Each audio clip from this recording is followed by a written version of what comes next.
She is an 18-year-old woman who is out watching the Northern Lights with her friends, taking selfies, thinking about what she's going to post on social media, and instantly a bullet rings out, hits her head. She's killed instantly by an illegal immigrant who should have never been here in the first place. Again, came in 2023. ICE's whole job is to get people like that out of our country. It is not morally defensible to defend a nation that allows criminals like that to stay in our country. ICE is funded. That's not morally. But ICE is funded. ICE is not funded. If ICE is funded through the One Big Beautiful Bill. Well, it needs to be funded beyond that, which is. Well, but how does that answer the example you just? Brian Tyler Cohen has a way of staying completely composed, even when someone across the table is doing everything possible to put him on the defensive. And this exchange is a perfect example. Carolyn Sunshine comes at him with some pointed questions, but Brian doesn't get rattled. Instead, he turns the argument right back around, and things get uncomfortable fast. Before we dive into the full story, comment where you're watching from, and don't forget to like and subscribe so you don't miss the next one. Watch this exchange closely. Let's get into it.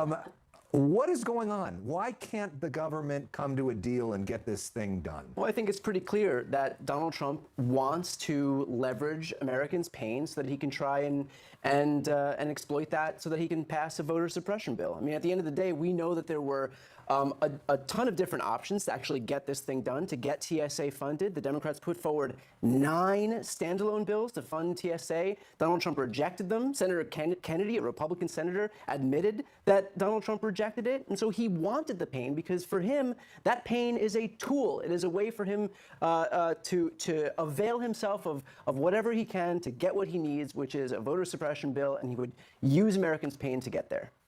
There's a lot for you to unpack there. Well, I'll just start with a question, which would be, why was it okay for Democrats to fund ICE under Biden and Obama, but now it's a problem under Trump? That's a great question. It's because ICE can't stop shooting and killing Americans in the streets. They did it to Renee Good. They did it to Alex Preddy. And so Democrats wanted some. They stopped after that. Well, they stopped. Thank God they stopped after that. I mean, but I think 2 is probably enough. Yeah. And so Democrats were asking for some very common sense conditions to be met, which include no masks. Pretty reasonable. No masks from the party who wanted to tell everybody for years in this country they had to do nothing but wear masks during COVID, to be clear. This is law enforcement. Why are they having to wear masks? Why are they having to wear masks right now? Because they don't want to be identified for because they don't want to be doxxed by Democrat lawmakers. There is no other law enforcement agent. ICE, they can't carry out their mission. There is no other law enforcement agent. These are real people who are worried about going home to their families, and they're doing a job which is to enforce the laws of our country that are on the books. Well, if they were doing those laws properly, the way any other law enforcement agency has for the last 250 years, they wouldn't need to cover their faces, but they're not. They're killing people on the streets, and we've seen numerous instances of that. I'm glad you bring up killing people on the streets. So what would you say to the family of Sheridan Gorman, who was killed last week by an illegal immigrant who entered our country in 2023 and had a detainer out and an arrest warrant that wasn't fulfilled? What would you say to her family as to why it's okay to not fund ICE, whose job it would be to make sure that, 1, he was never here, and 2, that we've gotten rid of him? What would you say to her family? Look, I'm sad for anybody who passes away or who is tragically killed. We have had ICE, and we've had immigration enforcement in this country for years and years and years, and they've managed to do it without slaughtering people in the streets. And so I think that if we don't have an agency, you're going to tell her family? If we don't have an agency, you're going to look in the eyes of her grieving parents. But Carolyn, which of the demands, the idea of the no masks, the warrant, what is your problem with? Let's start with the masks. I mean, why should police don't wear masks?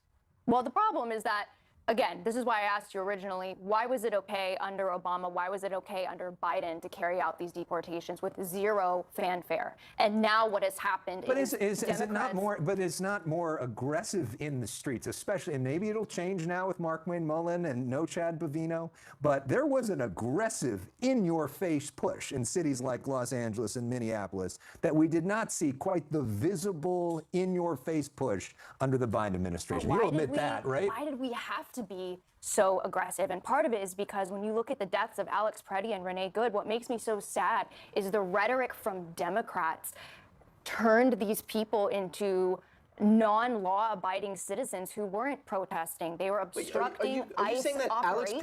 Alex Preddy was They not were a law-abiding citizen? No, absolutely not. He was holding his phone. And he also kicked a federal vehicle in the back, which 11 is days earlier. damaging federal property. 11 days earlier. Damaging federal property. That's a felony. That's a felony. You asked me if it was criminal behavior. It's not That's a licensed to felony. kill Somebody should not be killed for that, right? But that's of course not. Yeah. But he was obstructing law enforcement operations because he and Renee Good existed in this ecosystem that told them this is a virtuous thing to show up and obstruct basic law enforcement operations, where all ICE is doing is enforcing the current laws that are on the books, 3 U.S. Code 1825. If you don't like the laws that are on the books, change them, but that would require winning elections, which Democrats didn't do. You can't now obstruct the enforcement of the laws that are on the books. That's overthrowing democracy. That's undermining the will of the American people. We've got this weird situation now where ICE actually is funded for a long time because of the big, beautiful bill. But what's not being funded is TSA, right?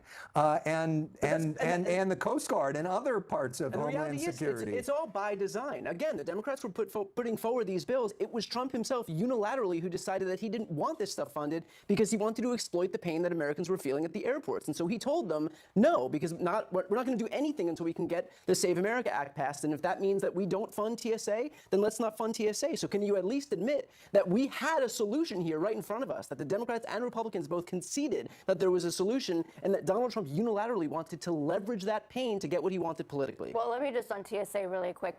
I'm okay with some of the TSA agents walking off the job because every time I'm at an airport, I usually see like 7 TSA agents standing around and one of them doing the job. So I'm actually okay with that. But on the fact of leveraging pain, let's talk about the pain again of Sheridan Gorman, who just last week in our country, I just want everybody to picture this. She is an 18-year-old woman who is out watching the northern lights with her friends, taking selfies, thinking about what she's going to post on social media, and instantly a bullet rings out, hits her head. She's killed instantly by an illegal immigrant who should have never been here in the first place. Again, came in 2023.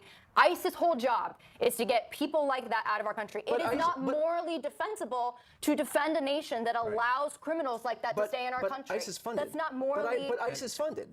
ICE is not funded. If ICE is funded through the One Big Beautiful Bill. Well, it needs to be funded beyond that, which is but how does that answer the example you just shutdown, gave? which is Democrats wanting to circumvent the fact Donald that Trump they didn't win an election and they couldn't change the law. Donald Trump is the president. It's his DHS. It's his ICE. Republicans have full control of government, House, Senate, White House. So why are you giving fear porn examples of the failings of this government when your party is in charge? Okay, so but don't you agree that ICE is itself important, and the idea of taking out criminal illegal aliens that have convicted of other crimes is a good thing? I think the idea of immigration enforcement is important. I think that ICE, as it stands right now, is beyond repair. I think that this agency is fundamentally broken. Who's supposed to do the job that she's just talked about? Who's supposed to save Sheridan Gorman? I think that it's a good thing that we allowed her killer to stay in our country. It's a good thing that she's dead. You want to talk about exploiting pain? At a bare it's a good thing that she's dead. At a bare minimum. Yes or no? At a bare minimum, she would not be dead. Let's go one at a time. At a bare minimum, they need these conditions put in place, which include having insignia or being able to identify yourself, not wearing masks, having warrants signed by judges, and no ICE at the polls come November. I think those are all pretty reasonable conditions. And what about the pain of Sheridan Gorman's family? Again, I answered that question. It's tragic when anybody gets killed. And just want to follow up on something you said. I mean, for the TSA agents who are hardworking people who are going without pay now for a month, I mean, how is that okay? Why is that good? I mean, I know you just sort of like laughed at that some of them are standing around, but these are people who have jobs, who are dependent on this money, and they're going to work every day and not getting paid. Yes, and that's why I wish Congress as a whole, and you mentioned my party, and I will knock my party in this, Republicans control both chambers of Congress. And the one thing I will give Democrats is Democrats are excellent politically at sticking together when it comes to votes. Republicans have never figured that out, both under the first Trump administration and under this Trump administration. They do not have the grit and the toughness that President Trump has in terms of forcing through an agenda. I will give that to Democrats because Republicans right now could force this through and could force a situation where you don't have to go up against this kind of opposition with Democrats. It's nonsense. They need to What do learn you to mean, wield power better. get rid of the filibuster? Yes, and President Trump has said that, and I support that. You know what? I support it too. I think this is a rare moment of compromise because Republicans have been using the filibuster as a tool to prevent any meaningful legislation from getting passed. It is inherently anti-democratic, and so I would absolutely be in favor of nuking the filibuster. Well, there you go. We can get the SAVE Act passed, right? There you go. I think. So you agree we should pass the SAVE I Act? do not think we should pass the SAVE Act. Of course, the institutional argument against that is there's a lot of bad legislation that is sometimes stopped by the filibuster, and it is the one way of stopping government from moving too quickly. But, you know, we'll see. That was a very revealing back and forth between Brian Tyler Cohen and Caroline Sunshine. Because for me, the biggest problem here was the selective outrage. When a tragedy supports a political argument, suddenly we hear, what about this victim? What about their family? And yes, those families absolutely deserve compassion. But that same standard has to apply consistently, even when the circumstances don't fit your political narrative. That's why Brian kept pushing back. And then Caroline brought up masks, comparing Democrats supporting masks during the pandemic to questioning why federal immigration officers would conceal their identities during enforcement operations. Come on, those are completely different issues. One was about public health guidance. The other is a debate about transparency and accountability in law enforcement. You can disagree with Brian's position, but that comparison doesn't actually answer his argument. And here's what really stood out. Brian never argued that immigration enforcement itself was unnecessary. He said immigration enforcement matters. His argument was that enforcement should still come with accountability, identification, proper legal procedures, and clear limits on government power. And then came perhaps the biggest point of the entire exchange. Republicans control the White House and Congress, yet Democrats somehow keep getting blamed for everything that goes wrong. So at some point, if you control the government, you have to take responsibility for governing. That's what made Brian's response so effective. He kept bringing the conversation back to accountability instead of allowing it to become purely emotional. But what do you think? Who made the stronger argument, Brian Tyler Cohen or Caroline Sunshine? Drop your thoughts below, hit the like button, subscribe, and I'll see you in the next one.